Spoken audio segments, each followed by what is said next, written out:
evening. Welcome to Money Matters. I'm Charlie Shields, Wells Fargo Advisors, LLC, member SIPC, so I keep all of the people happy that monitor what we say. And David A. Emery is a certified financial planner with Marshall Financial Group. Dave, how you doing? Doing well. Good to see you again, Charlie. Good to see you. It's going to be a fun show. We've got Jim Bonner, the Chief Operating Officer of Gordian Knot Analytics Group, and they do a phenomenal job on data analysis, which is getting more and more sophisticated, and we're going to learn a lot about that. It's going to be a great show. Stick with us. Okay, David, before we get into the nitty-gritty of the markets, talk to me a little bit about what's a good estimate of how much money people can take out of their portfolio once they retire. Used to be numbers like 6 or 7%. What do you tell your clients now? Yeah, that's a great question. One of the big areas I'm seeing with our clients come in is to talk just about that. Will I have enough to retire? Will I run out of money? And really, it's a function of the lifestyle they're living, the health, and the duration you can anticipate them living into retirement. In this low interest rate and return environment, historically a big rule of thumb was 4% you could take out. The rule was 4% you could adjust on for inflation annually, and that pot of money it's being drawn on 4% should last for 30 years. Yeah. So now with this lower rate environment, I've seen studies done where it's lower than that. 2.5%, 3% if you have a long time horizon. If you're elderly, I've seen draw rates high as 5.5%, 6%. Yeah. So it's very, I'd say it's very fluid. It's also a comfort level too of a client. So sure. Well, I've seen some interesting analysis where they look at when does the market go down. The worst case scenario, of course, God forbid, is somebody retired in 2007, and then all of a sudden in 2008 they have 70 cents for every dollar they had when they retired, and then you're in a hole that you probably will never recover from if you've retired and have no ability to go back to work, right? Yeah, that's absolutely right. And along those lines, I've seen studies where the first couple of years drawing money out of a retirement account, what happens with the market can be significant as to whether things work out the way you would like them to, meaning you don't run out of money. So, I mean, it's something that's on people's mind, and I believe it's something that getting professional guidance makes a lot of sense. Sure. So. Okay, well, stepping back from that very broad picture, on the day-to-day stuff, what's on your clients' minds these days? Yeah, I mean, a lot of the clients I work with, you kind of call them the sandwich generation. They're 40s, 50s, early 60s, are worrying about their own financial situation, health. A lot of them have parents that they're helping financially, and a lot of them are still helping pay for college. So I see a lot of people that are kind of pulled in a number of different avenues, and one of the things we try to do is help them through the different life-changing events, or connect them with resources that can really help them. Regarding. I noticed, I don't want to time this show because it's taped different times, different places. Nobody should make any market timing decisions or anything like that based on it. We're not accountants, we're not lawyers. We give advice, but they should also check with their own financial advisor. But on the subject you just talked about, I happened to see Ivanka Trump and her father actually making this a big deal with a special focus. I've never seen a presidential candidate before get out there and talk about how the sandwich generation could get some tax breaks, and I will suspect that will drag the other side into this discussion also. So maybe they're going to try to solve it. When I take my continuing education courses about this stuff, it's so complex, my head is spinning after I try to figure out who's entitled to what deductions if they help their parents or whatever, what doctors can be helping for so long for Medicare eligibility and all that. So I think some major changes are needed, right? Oh, absolutely. It is very complicated. I mean, just from the tax perspective alone, understanding, just some of the things I see is helping clients understand how to reduce their tax burden around college. A lot of people don't realize you have kids going to college, you can get tax breaks on it. Even the very affluent can get tax breaks. I mean, I've seen help clients where family income's over $400,000 and they're getting $1,000 back from the federal government. So, you know, there's a number of different facets where it's complicated, especially around the tax code. And quite honestly, that's when you look at a family's financial picture, that's a large cost. Sure. And if there's avenues to reduce that cost, which I think is what you're going to with Ivanka Trump, is that's avenues to help families. Sure. Okay, well, let's talk a little bit about, I don't want to time the show, but we are before the election as we're speaking here. And do your clients have a lot of jitters about what to do because the election's coming up, and what are you telling them? Yeah, absolutely. I mean, you get that a lot, which will be better for the market. And I believe the market is forward-looking, and I believe that the market has kind of baked in whatever is going to happen with the election. To my knowledge, there's no real definitive proof that if either one party is in control, the market's going to go largely one way or the other. Well, I get the feeling, my own gut feeling is the market doesn't know how gridlock's going to occur, who's going to get what, but they feel comfortable that gridlock will be there. Right. And so therefore, neither side will be able to run wild with their ideas, and that might explain why the market's kind of going sideways at this point, but who knows? Exactly. So in general, I guess we can say one group or another, you can guess that healthcare stocks might go up more if Trump wins or what have you, but you have to step back and think about the fact the House and the Senate will have a say in that, right? Right. Oh, absolutely. Yeah. Yeah. I mean, and then the whole thing with regards to, inflation. What do you think is going to happen with inflation? Well, I think it's creeping higher. And the first clue you get is when you see wages moving up for skilled people. Unfortunately for the unskilled worker, I don't think they have a lot of leverage to go in and ask for a raise. But I'm starting to see signs that some talented people can go in and ask for a raise, and if they don't get it, they can go elsewhere. Right. So maybe we're not going to get a huge amount of inflation, but when you're expecting less than 2, if inflation goes up to 2.5 or 3, that can affect bonds and cause interest rates to rise. Right. What's your thought? Right. I mean, I agree with that. I mean, I think inflation's a function of just like you said, wages. Until you start seeing wage growth, which is exactly what you said, start creeping up, and more disposable income in people's pockets, I think that's when you're going to start to see inflation start to rise. And also, that's also quite a function of the economy too, getting better too. Well, I've been telling my clients to be careful of long-term bonds, and I'm starting to be the boy that cried wolf, because I've been saying it for quite a while now, but I still say be careful of long-term, especially the Treasury bond rates, because they're artificially low. Right. Maybe it's not quite as dangerous in the municipal bond market, but if Treasury rates go up, it's going to affect municipal bonds to some extent, I would think. Absolutely. Also. Yeah, I agree with that. Okay.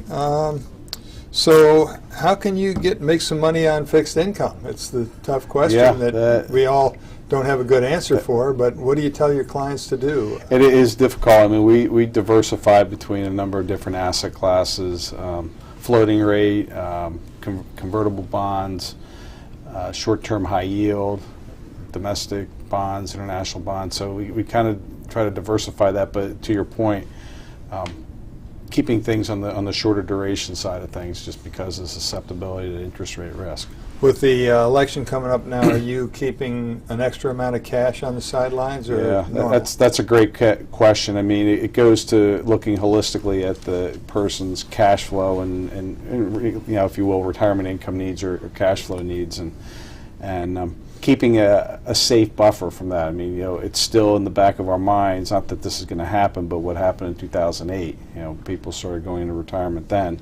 Yeah. The big thing, having cash on the sidelines, whether it be, whatever makes sense from a comfortable, perspective from each client's individual needs, anywhere from 6 months. I know back in 2008, which I don't believe is going to happen again, we had as long as 2 years.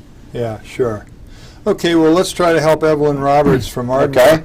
She says, what are some good ideas for financing college education? For financing, and this is another area that I help clients with a lot regarding how to reduce the cost of educating their kids, and this is exactly one of the areas that is huge on clients' minds. And the reason it's huge is that there's becoming more and more families are taking out student loan debt. I think I saw there's a statistic that student loan debt is totaled over $1 trillion in the United States right now. And I think the biggest area that some of the families are seeing are parents that are taking on student loan debts for their kids in the forms of Parent Plus loans. So kind of getting back to your question, avenues to finance college, well, in the federal program, there's two big areas. One are Stafford loans that are taken out in the student's name. Students can obtain up to $31,000 of a Stafford loan over 5 college years. So that's not going to pay for the entire cost of college. Sure. But they do have some attractive rates. It's somewhere around a little over 4%, and they have some attractive programs to repay it. So that's one avenue, and then the other avenue is Parent Plus loans. Parents can take out whatever balance they need up to the cost of attendance for each school. Okay. And that's around 8%. All right. Well, and the other side of the picture, of course, is doing some investing, and people that want to know about that can contact their financial advisor and ask about 529 plans, and they should get a lot of detailed information before they do anything in that area. Absolutely. So if you have a question, we're going to run a tape right now to show you how you can send it in, and we'll get you a good answer. You can have your questions answered on Money Matters. Please go to our website, money-matterstv.com. On our homepage, click on the banner on the right that says, Send us your questions. While you're on our website, you can find information about our host and guests, as well as show notes and links about this show and past shows.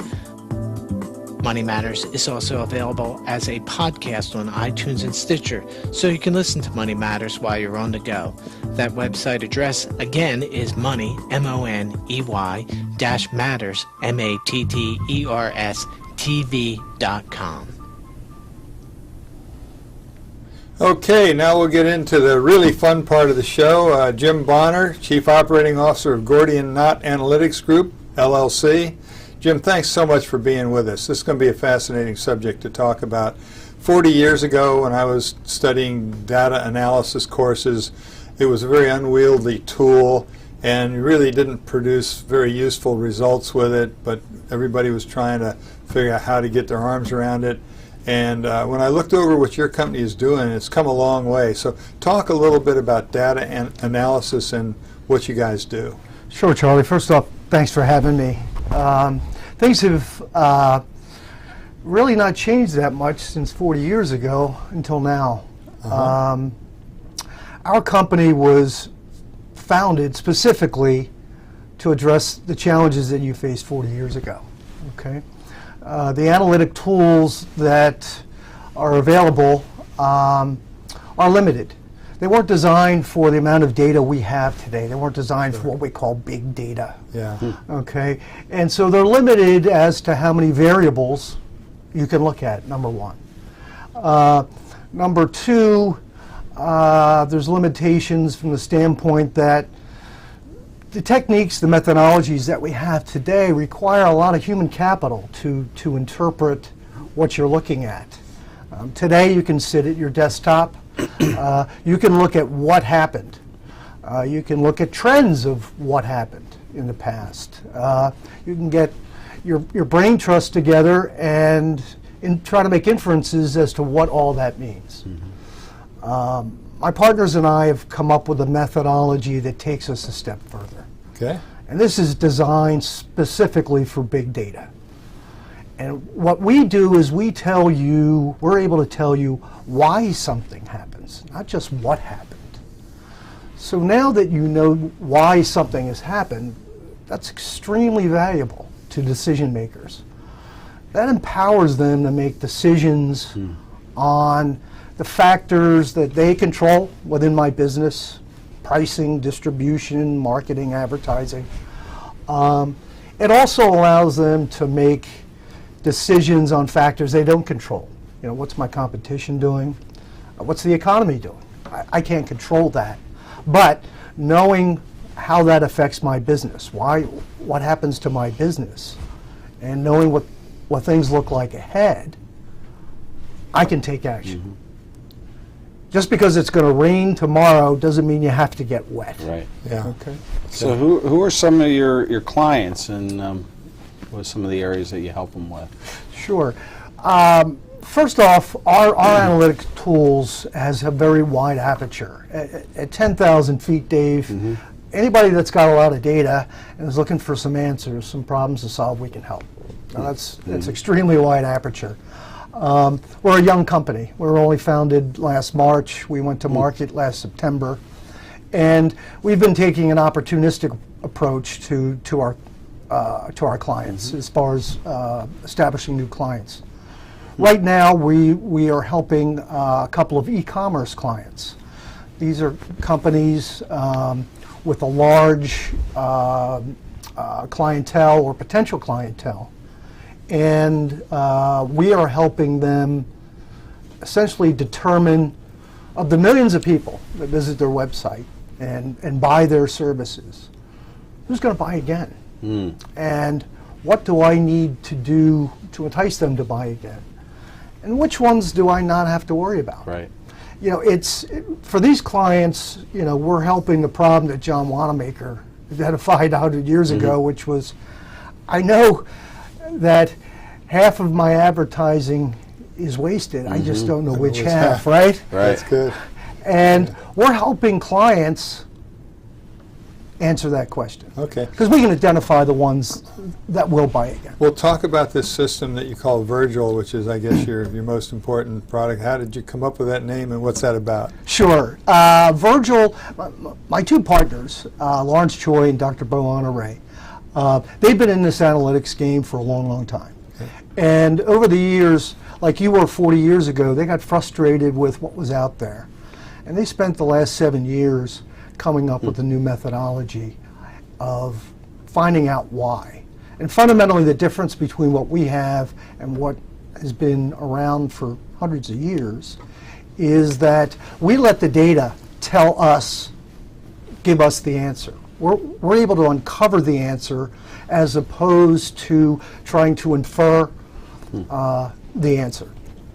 And we came up with the name of the company, Gordian Knot, because we solve intractable problems for companies. Okay. And unlike our competition that's trying to untie the knot, we cut the knot with Virgil. And Virgil's intellectual property that we've developed over the last 7 years. And it's a software methodology that combines econometrics along with nonlinear mathematics and some machine learning to give us the result we need. So suppose you have a client that comes in and says, I've got these 3 incredible products. I'm just starting out. I got the money and the wherewithal to get them out there, but I'm really afraid that I'll get crushed by Amazon. Can you help a company like that to figure out what their strategy should be, what where they should go on the internet, or how would you go about helping to solve a problem like that? So you're talking about a new company with 3 new products. I would imagine those 3 products are designed to compete with Amazon's or let's say they're retail products. Retail product. All right. So what we would do is, because the company itself doesn't have a lot of history on how their product will be received in the market, what we will do is we will gather information on similar products.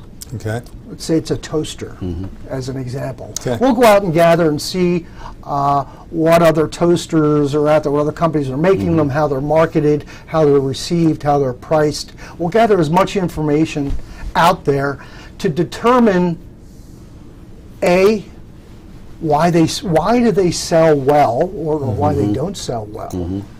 Who are the people that are buying that product? Why they buy it, and where are they? And then we will then work with the client's marketing firm, with their advertising firm, to go out and target the people most likely to buy their product.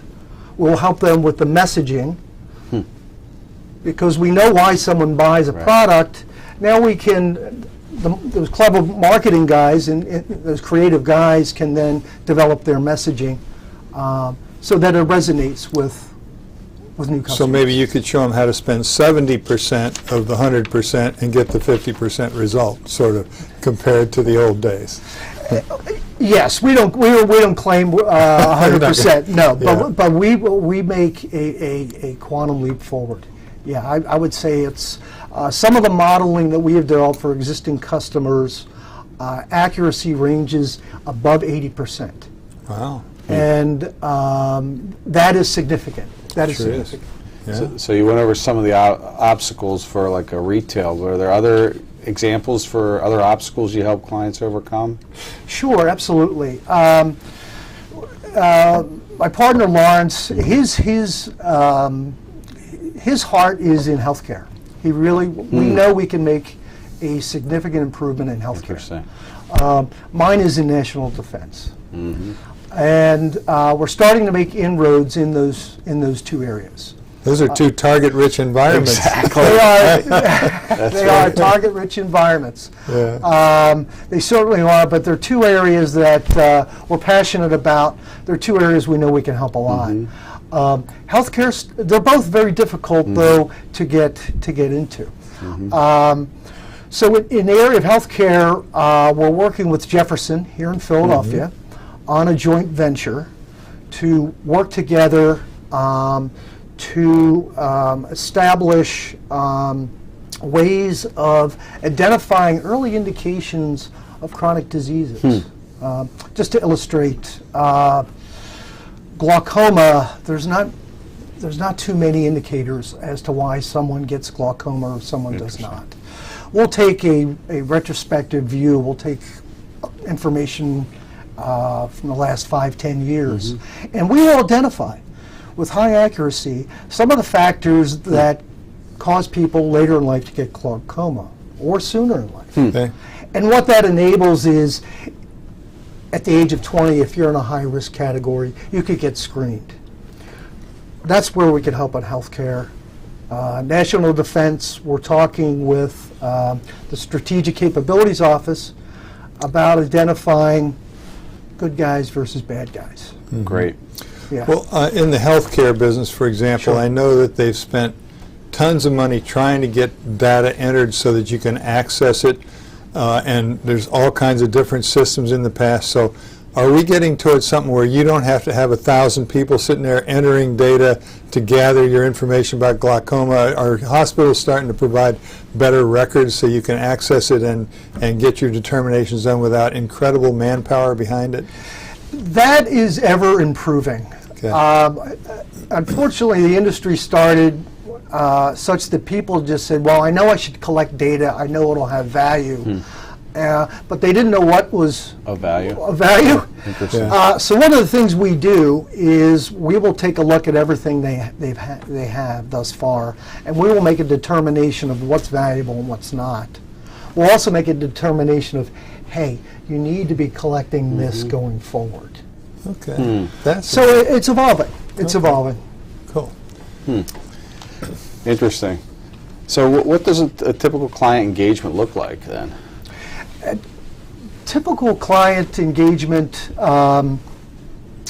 is a sit down and a discussion of what problem are you trying to solve. Just tell us what problem you're trying to solve. Tell us what information you have. And then let us go back and take a hard look at whether or not we think we can help you. So it's a meeting similar to what we're having right now, where you tell me your problem, you tell me I've got this data, and then we make a determination whether or not we think we can help you. That's how it starts. So kind of going back to the glaucoma example, then you have all these different pieces of information. I guess it sounds like the software that you have helps to kind of figure out what's important, what's not. I wouldn't even know where to start. I mean, And the beautiful thing about our IP is, again, we don't have to be experts in glaucoma. We're going to take a look at all the information. When we run it through Virgil, when we run it through our software, it's going to identify the important factors. Right. It's going to narrow down maybe 100,000 variables down to 50, 100. And that's huge. Absolutely. Yeah. You had several categories that you think lend themselves to this, and two of them that caught my eye: energy and transportation. Transportation has such huge cost savings obtainable if things are done right. Energy, of course, right now we're heading toward energy independence, and if we're smart, we can get there faster instead of slower. So talk a little bit about a couple of those sectors and what you guys are doing or what you intend to do. Both those two sectors, transportation and energy, those sectors run at a fairly high efficiency rate. Okay. Okay. However, a 1% increase or decrease in the amount of energy used in this country because of the scale is a huge, huge number. Okay. And where we're at today is the problem of getting from the current efficiency we're at today in energy and transportation to getting that 1% increase. You have to evaluate so much information to make that 1% increase. And we're able to do that. So we've just started the conversations. Okay. Well, we've got a couple minutes left. I'd just like you to take a minute and a half, talk about how the three of you guys got together and decided to get this thing running and how you were so successful so fast. Okay, very good. Met Lawrence Joy about 2 years ago, and Lawrence told me what he had created, what him and Bo Honore had created. And my reaction was, Lawrence, the world needs what you've created. We have an obligation to get this out to the world. I said, we need to build a company to get this out there. And literally that's how it started, from right there.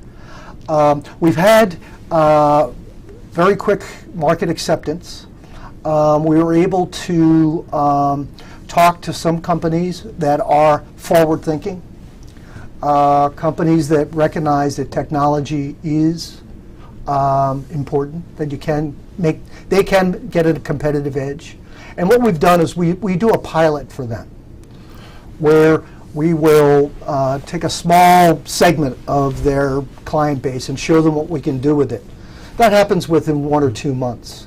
And based on showing them what we can do with a pilot or a prototype, we're then very, very quickly able to go into a full engagement with a client and blow it out to their entire client base. Okay, well, this is really exciting stuff, and we hope we can get you back in a couple of years to get an update on this. I think it's very important work you're doing, and I'm excited that you guys are in the Northeast up here, and we love to get small companies that are growing fast on the show because we know our viewers and listeners are interested in seeing the dynamic things that are happening in the Delaware Valley. So thanks for being here.